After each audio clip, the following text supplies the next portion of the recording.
Welcome back to the shed. Have you ever wanted to take the fashion world by storm? Me too. Let's make a handbag. This is a mobile phone, and at the very least, our bag needs to be big enough to carry one of these things. This bean shape represents the side profile of our bag, and as we can see, our mobile phone will fit with room to spare. But when we add the front and the back panel, the resulting overlap looks rubbish. If we give this bean a nose, then the front can tuck under it and the back can sit on top of it. Much better. Let's get these nosy beans cut out.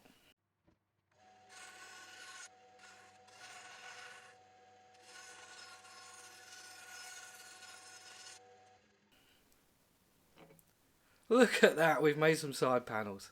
Okay, let's grab some string and get these things measured up for a front and back panel.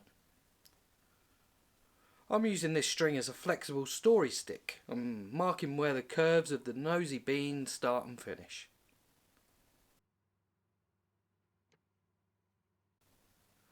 Laying the string flat, we can measure between the pen marks and write them down. 45mm, 85mm, 65mm, 60mm, 45mm. These numbers will be useful in a minute, but for now, adding these numbers together will tell us how long the panel needs to be. 300mm, that's convenient because we're going to be lining our bag with this EVA foam that measures 300mm. But how wide should it be? The foam measures 220mm, but that won't fit in my press, so let's call it 215? 215 divided by 2 is 107.5, so we need two pieces that measure 107.5 wide and 300 long. Let's head over to the bandsaw and... oh, never mind, we'll use this instead. Carpet glue is applied to the wood and foam. Once it's tacky to the touch, they can be placed in a press and left to dry for a bit.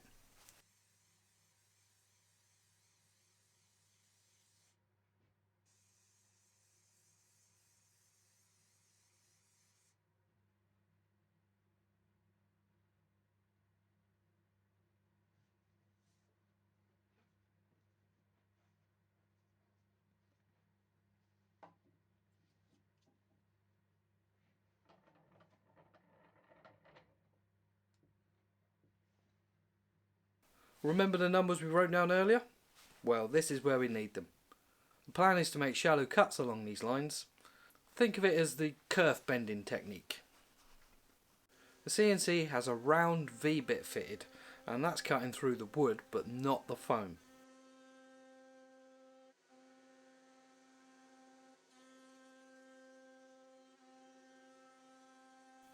That's going to leave us with a very bendy bit of wood and foam.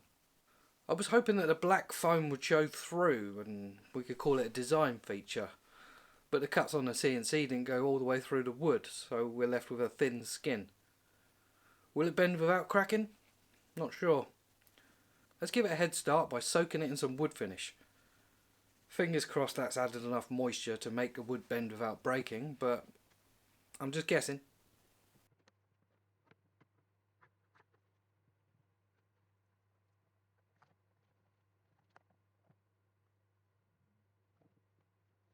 That was a bit hit and miss, but let's call it a design feature anyway.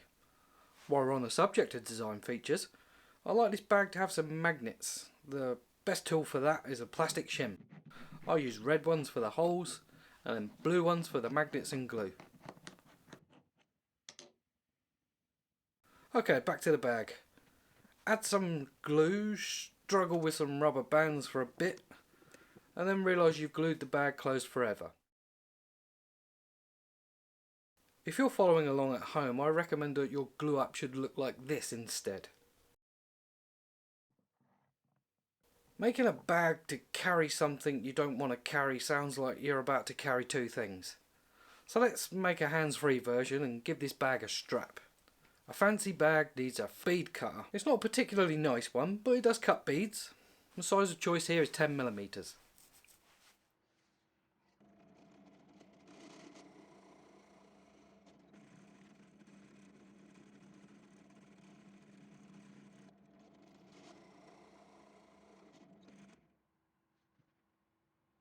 Sanding these things is going to be fun. We just need to thread this 3mm cord through this 2mm. Okay, I fixed it now. Check this out.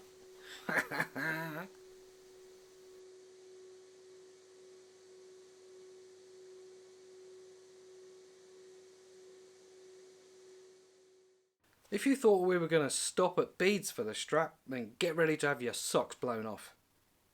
Let's glue some MDF together and clamp it to the drill. I do like a drill fixture. This one holds these sticks in place so we can drill a hole for the cord all the way through. This drill fixture works with different sized drill bits too, but why have we done that? Brilliant question! As it stands, our strap looks like this. If you look closer, it looks like this. The second drill operation made a socket for the bead to sit in.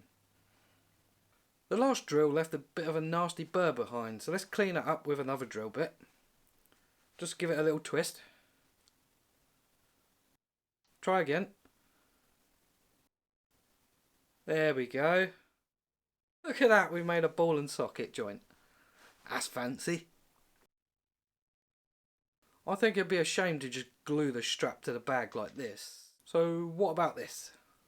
Better, but what about this instead? That's the one, that's the one. Let's clamp this stick in a vise, maintaining a 45-degree rotation and a tilt of 15 degrees.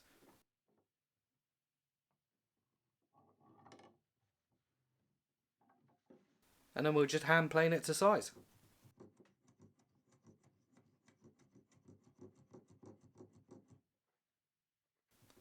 Oh, and don't forget to drill a hole in it first. We're going to thread a cord through that hole and glue it in place.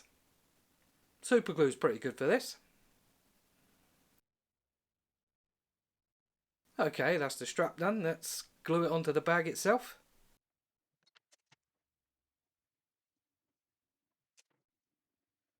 Designer handbags are predominantly made using leather, a craft that was started 3,000 years ago. Humans have been working with wood for 1.5 million years. As woodworkers, we have the right to stand tall and say, hey, we were here first, leather people. We claim dibs on making all of the things. Houses, boats, sheds, handbags. And we should make them from wood.